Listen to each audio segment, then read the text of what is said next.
Selamat pagi anak-anak. Assalamualaikum warahmatullahi wabarakatuh.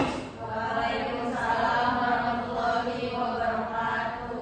Jadi sebelumnya perkenalkan saya Bapak Miftah Aufat. Di sini saya akan menggantikan Bapak Ismail yang hari ini sedang sakit. Dan di sekolah ini saya diamanahkan untuk mengajar kalian ilmu sejarah, teman-teman.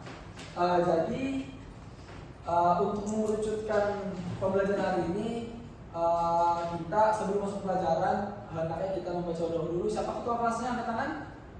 Oke, boleh. Dengan siapa? Dengan Rizky. Boleh memulai berdoa.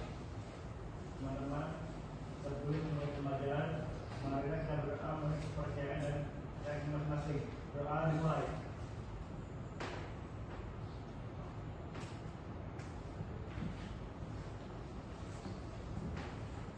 Doa selesai. Oke, setelah berdoa, ketua kelas atau sekretaris, siapa yang sudah hadir pada pertemuan kali ini? Mona, Tegar, Dea. Nah itu semua sudah dijelaskan alasannya sakit kenapa. Kalau Tegar, baju putihnya naannya hingga jatuh. Oke, Mona, Dea. Makanya jatuh di tangga. Oke, mudah-mudahan yang sedang sakit kita doakan supaya lekas sembuh dan bisa mengikuti pembelajaran di esok hari dan seterusnya. Ini pada puasa ya? Nah, pada puasa. Tadi sahur nggak? Sahur. Ada yang tidak sahur? Atau ada yang tidak puasa? Kenapa tidak puasa yang dibilang? Lagi. Oh iya, siap.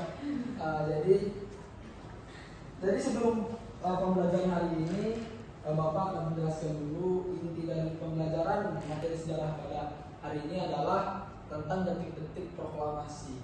Ada yang tahu proklamasi?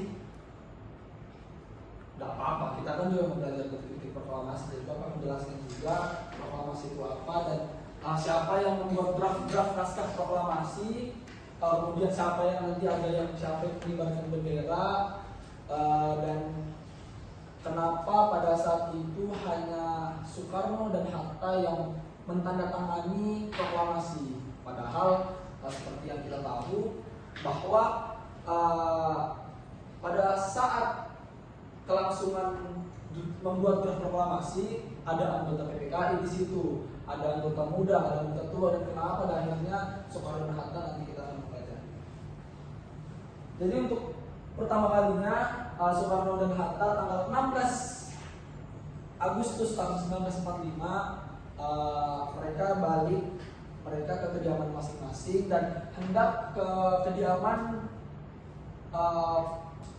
bisa dibilang jenderal Jepang lah, yaitu Maeda, Jenderal Maeda.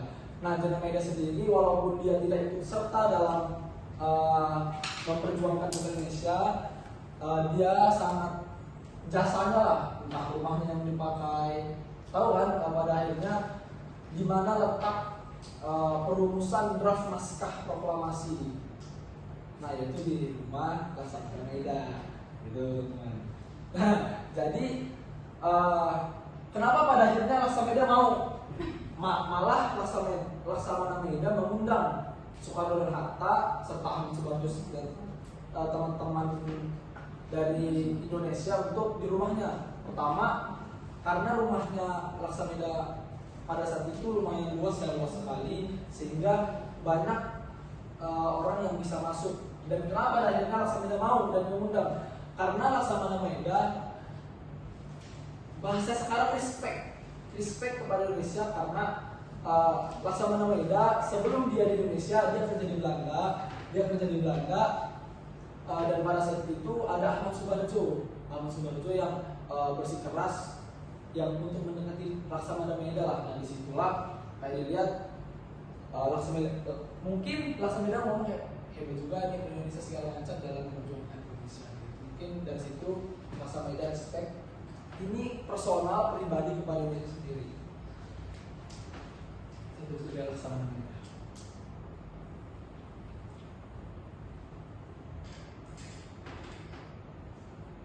Nah, mungkin kalau kita mendengar proklamasi proklamasi segala macam pasti yang kita dengar sering Soekarno, Hatta, Soekarni, terus Ahmad Subarjo segala macam, tapi selalu melupakan Laksamana Medan.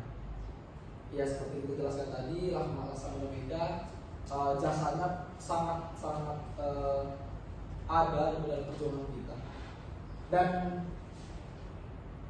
pada saat pada malam hari Soekarno dan Hatta pergi ke rumah Laksamana Medan, dan pada saat di sana bertemu dengan Laksamana Nishimura. Nah, di situ untuk minta izin kepada Nishimura untuk kami mau merdeka nih, kami mau buat draft di sini. Cuman pada saat itu Nishimura bukan yang menolak, tapi didiamin saja. Kayak udahlah kalian kalau mau buat draft naskah sendiri, buatlah sendiri segala macam, belum ada izin segala macam. Mereka takut, Nishimura takut, kaum Jepang takut ada intervensi lagi lah kepada Indonesia terhadap Jepang.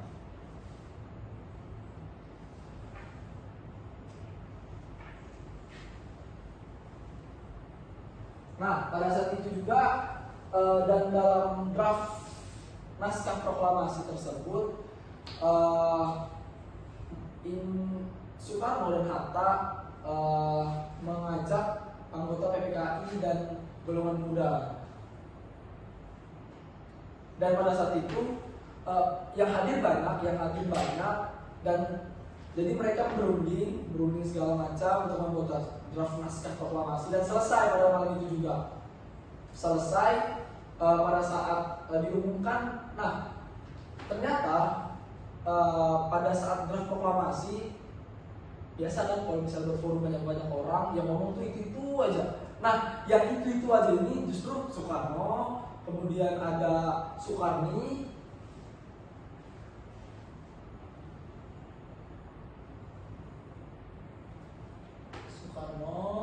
kemudian ada Soekarni, kemudian ada Ahmad Subarjo,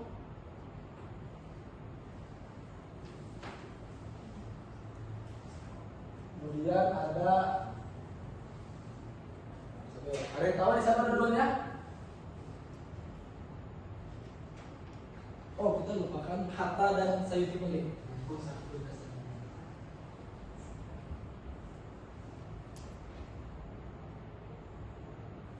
Nah, 5 orang ini yang anggap di forum yang ngomong ini aja ngomong. Maksudnya walaupun nanti secara konsensus diterima kepada semua yang ada di sana, anggota PPKI di sana, ada kaum muda, ada golongan tua segala macam, tapi yang ngomong yang buat ini aja ngomong tentang draft naskah proklamasi. Nah, setelah dibuat segala macam, langsung dikonkretkan malam itu juga. Golongan muda mau cepat-cepat segala macam karena sudah bergairah untuk merdeka, teman-teman. Nah, pada saat itu juga Muhammad Hatta pada saat itu menyuruh anggota yang berada di situ, orang-orang di situ untuk tanda tangan proklamasi. Kan banyak orang yang tanda tangan, dan golongan muda menambahkan opsi pada saat itu bahwa Soekarno aja sama Hatta yang tanda tangan untuk mewakili bangsa Indonesia. Dan pada akhirnya semua sepakat secara konsensus, dan sekarang kita lihat dalam proklamasi di paling bawah cuma ada nama Soekarno dan Hatta. Nah, itu asal mulanya kenapa pada akhirnya nama Soekarno dan Hatta menjadi perwakilan Indonesia dalam draft proklamasi Indonesia. Selesai subuh, sahur, beneran itu lagi puasa. Pada saat itu Laksamana Medan juga menyiapkan sahur untuk Soekarno dan anggota-anggota yang lain. Mereka mungkin ini lumayan tidak terlalu lama. Mereka menyiapkan nasi goreng, telur, semacam kayak gitulah. Jadi pas saat itu Laksamana Medan menyuruh pembantunya membantu untuk siapkan sahur untuk teman-teman Indonesia, karena pas itu bulan Ramadan, sahur juga. Dan selesai pukul 5 dini hari, teman-teman. Nah, selesai sambung segala macam, selesai juga draft proklamasi, semuanya menyebar untuk mereka sudah dibagi tupoksi masing-masing. Golongan muda untuk mencari mikrofon sama mic pada saat itu, untuk proklamasi pada esok hari tanggal 17 Agustus 45, dan pada saat itu juga Soekarno berdiam diri di kediaman sambil menunggu Hatta untuk proklamasi kemerdekaan Indonesia. Nah, pada saat itu golongan muda mengira pembacaan draft proklamasi itu di lapangan Ikada, teman-teman. Ikada, sekarang Monas. Sekarang Monas. Dulu namanya lapangan Ikada. Sampai pagi dia nunggu golongan muda, sudah ada mic, sudah ada mikrofon, tinggal ngomong aja Soekarno, tapi gak ada datang-datang nih Soekarno. Nah, pada akhirnya kenapa pada saat itu nggak jadi di lapangan Ikada, teman-teman? Karena pada saat itu pasukan Jepang lagi kumpul, tentara Jepang lagi kumpul di situ, beramai-ramai lah. Ya mungkin sudah ketahuan mungkin ya kalau kita proklamasi segala macam. Nah, ternyata anggota PPKI sudah sepakat ini tidak diketahui oleh golongan muda. Jadi anggota PPKI justru menyepakati kalau pembacaan dan proklamasi ada di rumah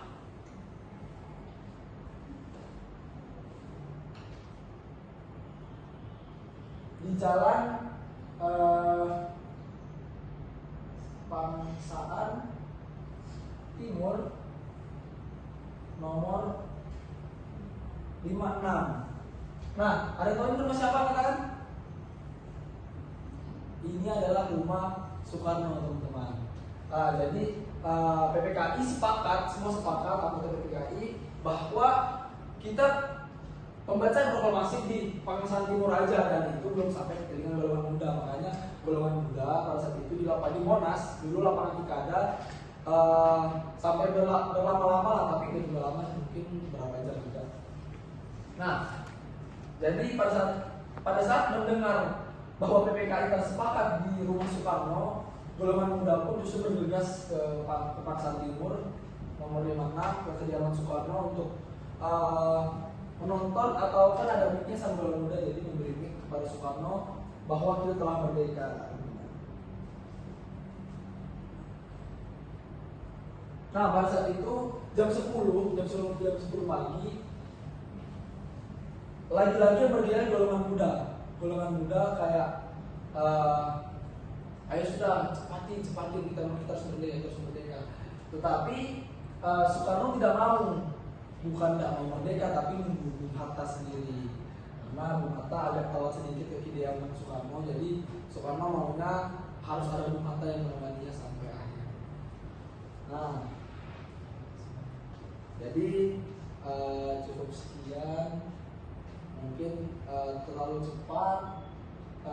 Mungkin minggu depan Bapak Ismail yang dengan saya cuma sehari di sini, tapi di sini saya mengajar geografi ya, karena jadi kalau geografi sama saya.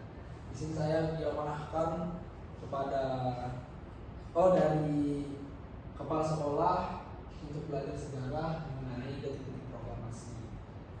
Dan karena waktu sudah mau habis, karena waktu bel sudah mau berbunyi ya teman-teman, jadi di sini saya mau bertanya aja, simple aja.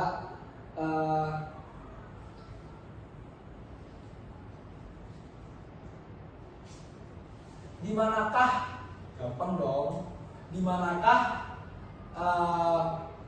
teks proklamasi dibacakan? Yang bisa angkat tangan atau saya tunjuk? Angkat tangan atau saya tunjuk? Marsha boleh yang di belakang? Di Rumah Laksamana Maeda, Pak. Tidak ada yang salah, teman-teman. Kita semua masih belajar. Kurang tepat sebenarnya, Mas. Tapi teman-teman menurut saya. Oke. Gimana? Di Jalan Pangsaan Timur nomor 56. Betul, pertama untuk itu. Oke, untuk mereka sekian datang kembali Laksamana Maeda. Keren, Marsha. Tapi rumah Laksamana Maeda itu dilakukan membuat draft proklamasi, dan untuk pembacaannya ada di Jalan Pangsang Timur nomor 56. Mungkin kita berdua dulu, saya atau ketua kelas yang mau menyampaikan? Apa baca? Oke. Untuk mengakhiri kelas ini kita berdoa terlebih dahulu. Berdoa dimulai. Amin ya rabbal alamin. Sekian dari saya Miftah Wassalamualaikum warahmatullahi wabarakatuh.